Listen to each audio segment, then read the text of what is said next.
O Roberto já me apresentou. Eu sou da Federal de Goiás. Bom, eu agradeço muito a oportunidade de estar aqui, falando do meu trabalho. É uma honra muito grande estar aqui no IMPA. Bom, o meu probleminha é o seguinte. Vamos imaginar que eu estou na primeira série, estou numa aula de artes, e minha professora pede para eu fazer um nariz de palhaço, que normalmente é uma coisa vermelha e redonda, certo? Só que eu tenho um papel quadrado. O que eu faço? Eu tenho uma tesoura, e uma das formas de fazer isso é o seguinte. Eu venho aqui na diagonal, eu estou tremendo, todos podem ver. Aí você vem e corta assim. Opa.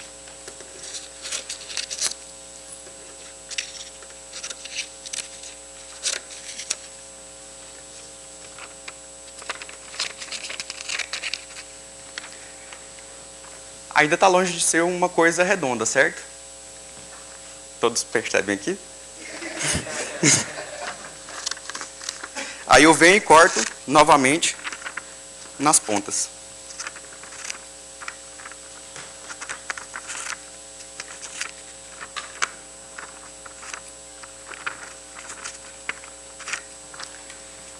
Já está mais parecido com uma coisa redonda, certo? Beleza, só que aí a gente precisa formalizar isso, né? Porque na matemática a gente trabalha com certos padrões. Então, eu vou começando a fazer algumas definições. Bom, antes eu queria esclarecer que eu tentei usar a lousa para dar uma ideia mais geométrica das coisas que vão acontecendo. Nesse trabalho, para provar as coisas analiticamente, a ideia geométrica foi fundamental. Sem perceber o que estava acontecendo geometricamente, era muito difícil saber como provar analiticamente.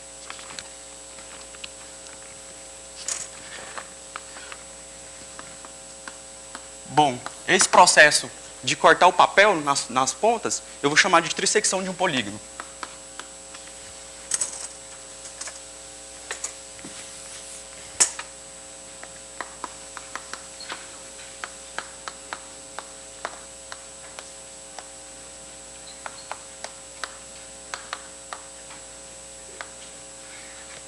Certo? Eu vou partir de um polígono especial, que é o quadrado, mais simétrico possível. E esse aqui eu vou chamar de P0, só o nome. E o meu processo de cortar nas pontas vai funcionar da seguinte forma.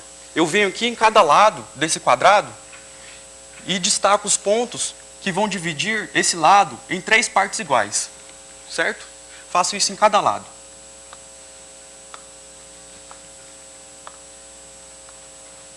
Ok? Eu uno esses pontos, construo esse segmento que une esses pontos.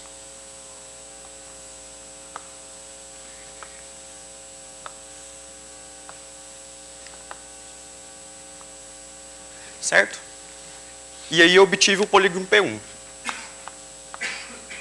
Certo? Então eu falo que o P0, que o P1 foi obtido através do P0 por trissecção. Aí agora eu vou construir uma sequência de polígonos. Uma sequência Pn, n pertencente aos naturais, onde o P0 é o quadrado, certo? E o Pn mais 1 é obtido através do Pn por trissecção. Aqui eu vou fazer mais uma vez a trissecção no P1 para obter o P2, para a gente ter uma ideia de como isso acontece. Agora, olhando só para o P1, eu repito esse processo em cada lado. Venho aqui em cada lado do P1, divido os pontos que o dividem em 3 partes iguais.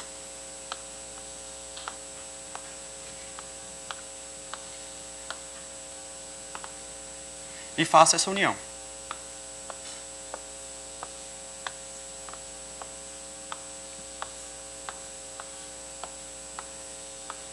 Então esse aqui agora é o P2. O roxinho é o P2. Certo? Aí agora eu vou analisar o que acontece com essa sequência. Certo? E um dos primeiros fatos que eu mostro no meu trabalho é que essa sequência de polígonos, ela converge. Mas espera aí. Quando a gente fala de convergência, a gente precisa ter uma forma de medir distância entre nossos objetos. Né? Lá no cálculo 2, quando a gente estava falando de sequência de números reais, a gente tinha uma forma de medir distância entre os números reais e falava de quando isso convergia. A ideia é muito parecida aqui, só que para medir distância entre polígonos, como eu faço? Aí tem a métrica de Hausdorff, que é uma extensão da métrica euclidiana. O que significa isso?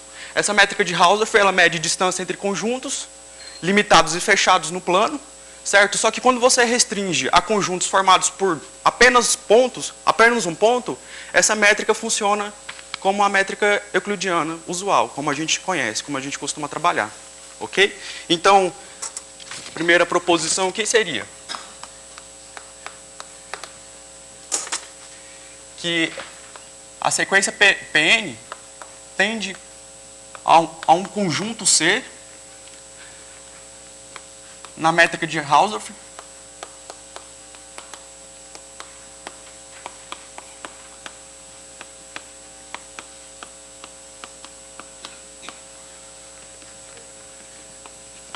no espaço dos subconjuntos compactos do plano.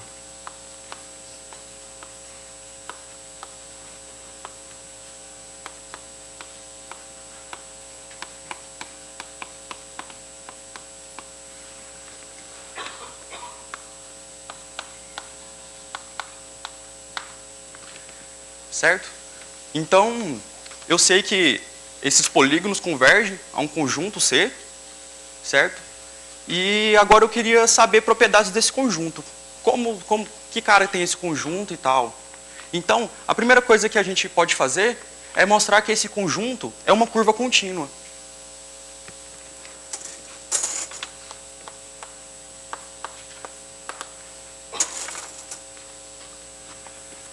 Então, o conjunto C é uma curva contínua.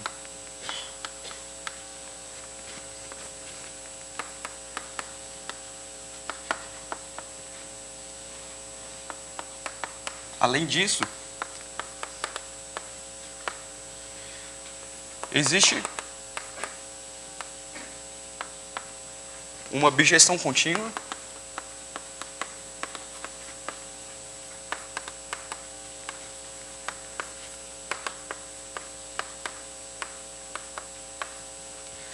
além de saber como que esse conjunto C é uma curva contínua, eu tenho uma forma de parametrizar ele. De que forma que é feito isso? Bom, não tem como eu demonstrar propriamente a proposição, porque ela exige muitos outros fatos, mas eu vou tentar dar uma ideia do que acontece. Aqui eu vou pegar um conjunto dos racionais dessa forma aqui. P sobre 2 elevado a n, onde P é inteiro, n pertence aos naturais. Vou pegar esses números só no intervalo 0, 1. Esse conjunto aqui é o que a gente chama de números diádicos, que são esses números racionais, cujo denominador é uma potência de 2.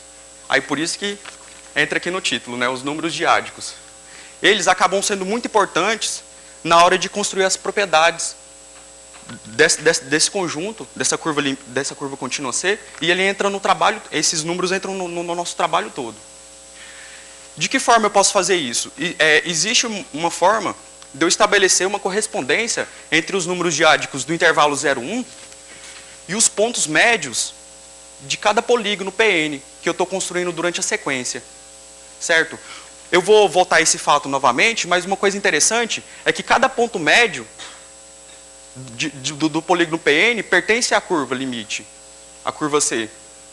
Então eu estabeleço essa correspondência entre os números diádicos do intervalo 0, 1 e os pontos médios desses polígonos. Só que esse conjunto aqui, ele é denso no intervalo 0, 1. E eu mostro que essa função m é uniformemente contínua, definida apenas nesse conjunto.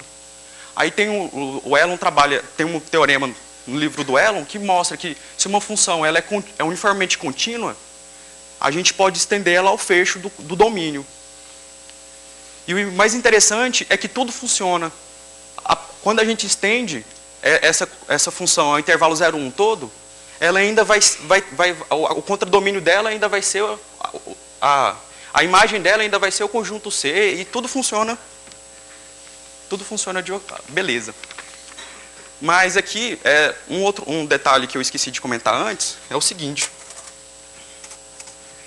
Aqui a gente tem uma certa simetria no problema, né? Se eu traçar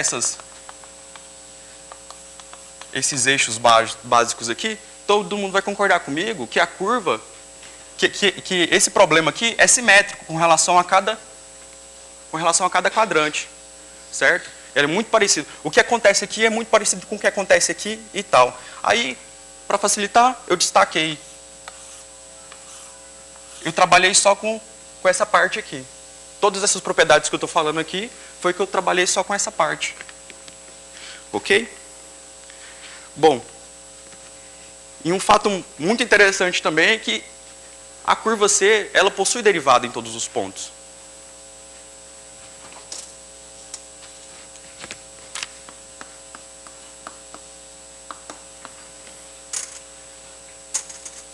Bom, então, tem essa proposição, a curva C possui derivada em todos os pontos.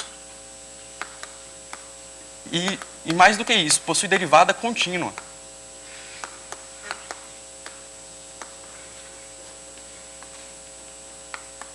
Em todos os pontos.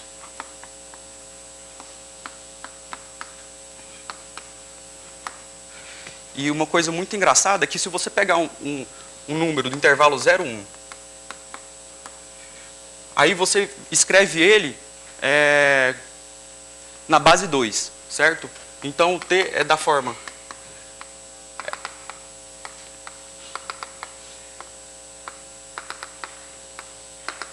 Então, quando você escreve o T na base 2, óbvio, só vai ter 1 e 0, certo? Então você... Aqui é sempre 0 porque ele está no intervalo 0, 1. Aí você vem aqui e conta a frequência com que aparece o dígito 1. Sequencialmente, né? Quantas vezes aparece o dígito 1 sem aparecer um 0? Então, se aqui for K1 vezes, aqui K2 vezes, aqui K3 vezes. Certo? Então, um fato muito interessante é que a inclinação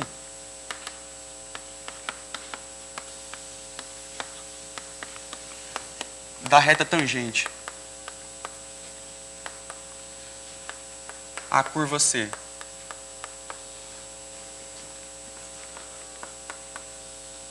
no ponto M de T é dado por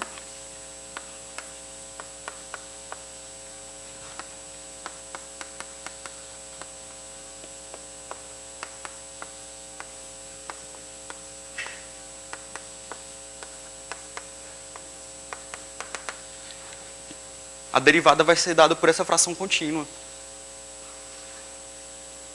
E como é que a gente consegue demonstrar isso? A gente constrói uma sequência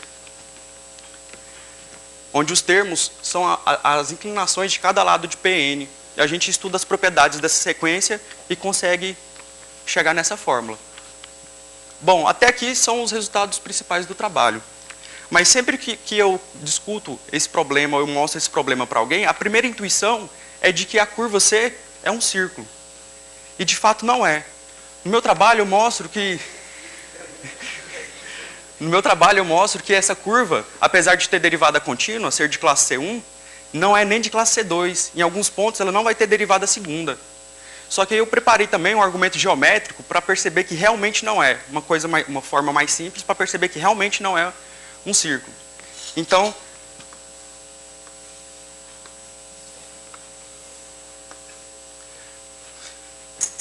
aqui a gente tem um P0, né? Vamos começar aquele processo de novo ali. E aqui eu vou construir o P1.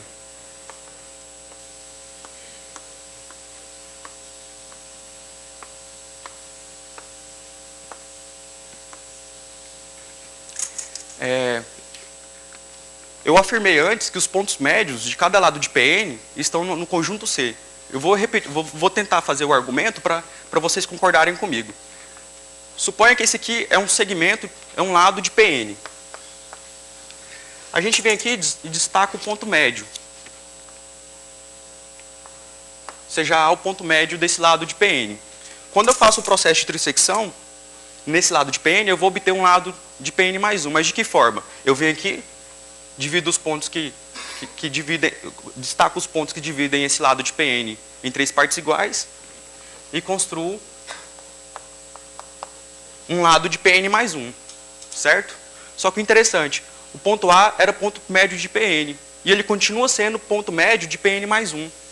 Então, o ponto A ele vai ser o ponto médio para todos os polígonos depois de Pn, para Pn mais K, qualquer que seja o K.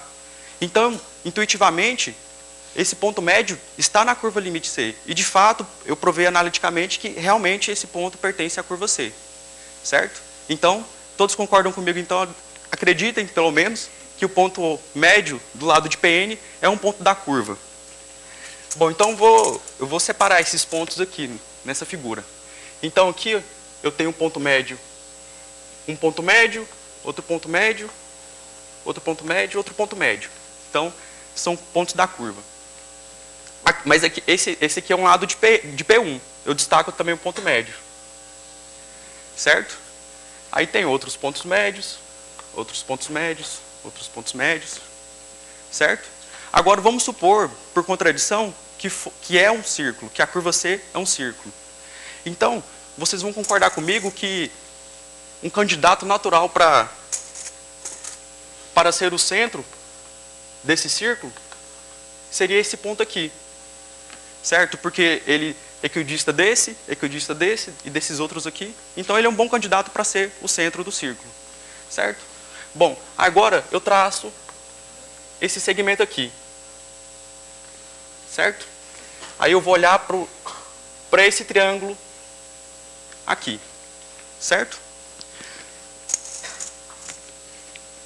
Esse ponto aqui é um ponto da curva C. A curva C, a gente está supondo por contradição, é um círculo.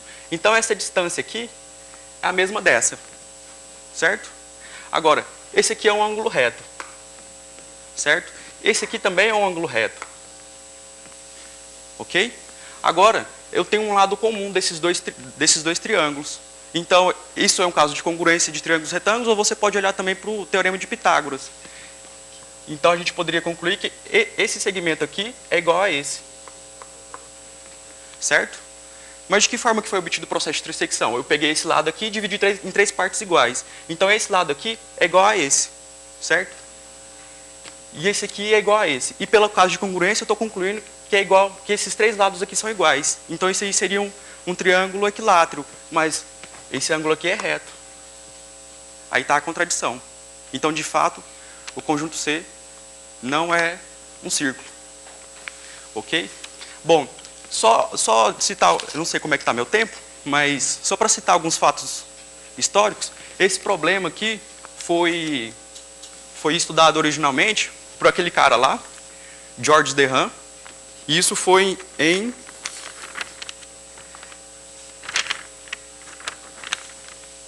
1947. Um problema bem antigo, né? Só que ele foi generalizado em 1956 pelo próprio Georges Dehun e é um assunto que vem sendo trabalhado até hoje.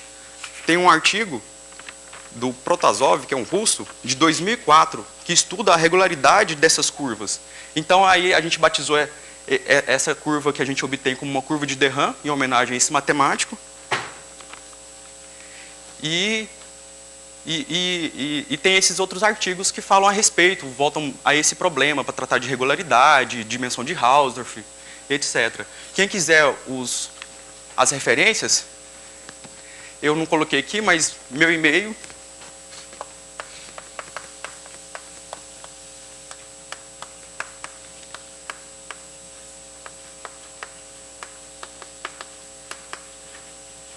Agora, por último, eu só vou comentar algumas questões que a gente acaba discutindo quando a gente fala desse problema.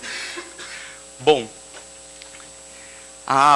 voltando ao problema do círculo, será que teria uma recorrência de proporções em que eu pego o P0, eu aplico uma certa proporção, obtenho o P1, certo? De forma que o P1 fosse também regular. Seria um polígono regular, no sentido de que todos os lados têm o mesmo comprimento. Qual é o objetivo disso? A gente obter uma sequência de polígonos regulares, certo? E com essa ferramenta dá para mostrar que uma sequência de polígonos regulares, onde os vértices distam a mesma distância de um ponto C, você pode concluir que isso vai convergir para um círculo de fato.